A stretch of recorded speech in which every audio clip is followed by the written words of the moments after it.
আপনাদেরকে স্বাগতম আমাদের নতুন এপিসোডে। আমাদের আজকের ভিডিওতে জানতে পারবেন চেঙ্গিস খানের জীবন বৃত্তান্ত। চেঙ্গিস খান যে পুরো পৃথিবীকে জয় করার স্বপ্ন দেখত, যার জন্য চালিয়েছিল সে এক নৃশংস ধ্বংসলীলা, যে পৃথিবীর 3 ভাগের 1 ভাগ নিজেই দখল করেছিল। মোটামুটি 4 কোটি মানুষকে সে হত্যা করেছিল, যে ইউরোপ হতে মঙ্গোলিয়ান পর্যন্ত মানুষকে নিজের দাস বানিয়ে রেখেছিলেন। তো চলুন আজকে জানিয়ে দিই চেঙ্গিস খানের নৃশংসতার কাহিনী। তিনি পৃথিবীর মানচিত্রই বদলে দিয়েছিলেন। তিনি না থাকলে হয়তো পৃথিবী অন্যরকম হতো। তিনি পৃথিবীকে জিতবার জন্য কত মানুষের জীবন নিয়েছেন তার কোনো হিসাব নেই। তিনি মানুষকে বলি দেননি, বরঞ্চ মানুষত্বের বলি দিয়েছিলেন। চেঙ্গিস খান প্রথম হত্যা করেছিলেন নিজের 12-13 বছর বয়সে। আপনারা নিশ্চয়ই এটি জেনে অবাক হবেন, নিজের ভাইকে চেঙ্গিস খান মেরে ফেলেন। হ্যাঁ, নিজের রক্ত, নিজের পরিবারকে সে হত্যা করেছিল, তাও আবার খাবারের জন্যে। একবার ভাবুন তো, কেউ কি খাবারের জন্য তার ভাইকে মেরে ফেলতে পারে? তবে কি এমন হয়েছিল চেঙ্গিস খানের সাথে, যার জন্য তার হৃদয় এমন পাথরের মতো হয়ে যায়? 1162 সালে আনোয়ার নদীর তীরে বার্জিগান কাপিলিগো এসগো এফতান লিডারের ঘরে জন্ম নেন চেঙ্গিস খান। তার আসল নাম ছিল তেমুজিন। তার বাবা তেমুজিনের 9 বছর বয়সে বিয়ে ঠিক করেন। বিয়ে ঠিক করে ফেরার পথে শত্রুরা তাকে বিষ খাইয়ে হত্যা করেন। এতে তার মা বিধবা হয়ে যায়। তার 6 ভাই বোন অনাথ হয়ে পড়ে, আর তার কাবিলা তাদেরকে ফেলে আসে মঙ্গোলিয়ান ঘনজঙ্গলে। একসময় যে কাবিলা তাদেরকে মান্য করত, তারাই একসময় তাদেরকে তাড়িয়ে দেয়। মাত্র 9 বছর বয়সে তেমুজিন এটা বুঝে গিয়েছিলেন, যদি বাঁচতে হয় তাহলে তার থাকতে হবে শক্তি। যদি শক্তি না থাকে, কেউ তার সাথে থাকবে না। তেমুজিনের পুরো পরিবার মঙ্গোলিয়ান ঘনজঙ্গলে জীবনযাপন করা শুরু করলো। তারা জঙ্গলের ফলমূল খেয়ে ছোটোখাটো শিকার করে নিজেদের জীবন বাঁচাতো। তারা তাদের পরিবারকে ভীষণ ভালোবাসত। তারা একে অপরের জন্য জীবন দিতেও পারত এবং জীবন নিতেও পারত। কিন্তু তার বড় ভাই নিজের শিকার করা খাবার কারোর সাথে ভাগ করতেন না, বরঞ্চ তাদের শিকার করা খাবার সে চুরি করে খেয়ে ফেলত এবং নিজের শক্তি তার বাকি ভাইদেরকে দেখাতে শুরু করে। এটা মোটেই পছন্দ ছিল না তেমুজিনের, তাই সে তার বড় ভাইকে হত্যা করে। একটি বাচ্চা যে 3 বছরে ঘোড়া চালাতে শিখেছিল, যে 5 বছরে শিকার করত, যে 9 বছরের দেখেছিল তার বাবার মৃত্যু, তার জন্য সাধারণ জীবনযাপন করার অর্থ ছিল হত্যা করা। এবং চেঙ্গিস খান যদি কাউকে বাঁচাতে চাইতো, তাহলে অন্যজনের মৃত্যু আবশ্যক। এইসবই তাকে ছোটবেলা থেকে মানুষত্বের শত্রু করে তোলে।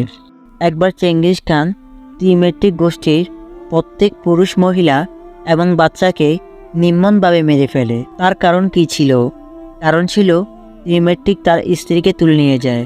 আপনারা হয়তো অবাক হচ্ছেন, যে মানুষ প্রত্যেক 200 মানুষের পূর্বপুরুষ, যে জন্ম দিয়েছিল শত শত বাচ্চার, সে কিনা একজন স্ত্রীর জন্য এত মানুষকে হত্যা করেছিল। কিন্তু কেন? তার প্রথম স্ত্রী ছিল বোরতাচিনে।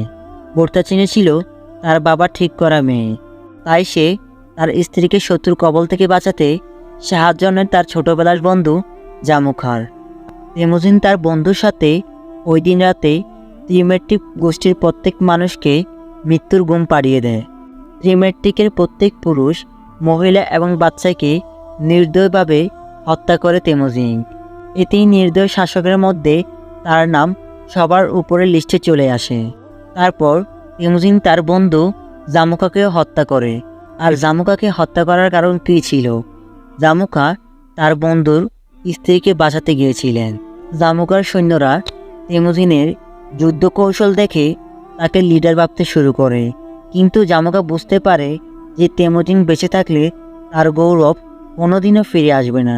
তাই সে তার সৈন্য নিয়ে তেমুজিনের সৈন্যের উপর ঝাঁপিয়ে পড়ে।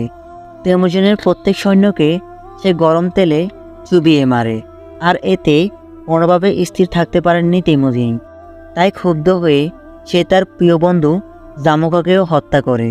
জামুকাকে হত্যা করার পর পুরো মঙ্গোলিয়ান তার দখলে চলে আসে। 1206 সালে তেমুজিনের নাম বদলে তাকে চেঙ্গিস খান নামে আখ্যায়িত করা হয়। আর সবচেয়ে আশ্চর্যজনক কথা হলো চেঙ্গিস খান তার শাসনকালে মানুষকে জাত দেখে নয়, বরং শক্তি বল দেখে তাকে পদ দেওয়া হতো এবং নারীদেরকেও কথা বলার সুযোগ দিত। প্রত্যেক মানুষকে তার নিজ ধর্ম পালন করার অধিকার দেওয়া হতো, আর তার জন্য প্রত্যেক প্রজারা তাকে সম্মানও করত। তাহলে এত ভালো রাজা কীভাবে নিজের নাম নির্দোষ শাসকের লিস্টে আনলেন?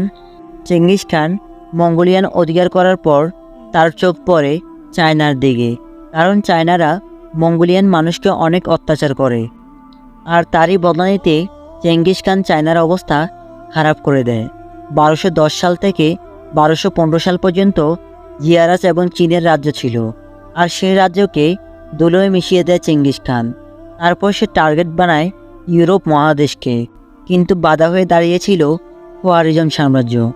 তাই সে প্রথমে খোয়ারিজম সাম্রাজ্যের সুলতান শাহ আলাউদ্দিনকে উপহার পাঠায়, কিন্তু আলাউদ্দিন তা সব ছিনিয়ে নিয়ে তাকে গুপ্তচরের অপবাদ দেয়।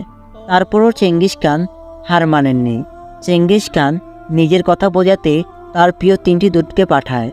শাহ রেগে গিয়ে তার 3টি দূতের মধ্যে একটি দূতের গলা কেটে চেঙ্গিস খানের নিকট পাঠায়, আর এতেই চেঙ্গিস খান শাহের রাজ্যকে ধ্বংস করে দেয়।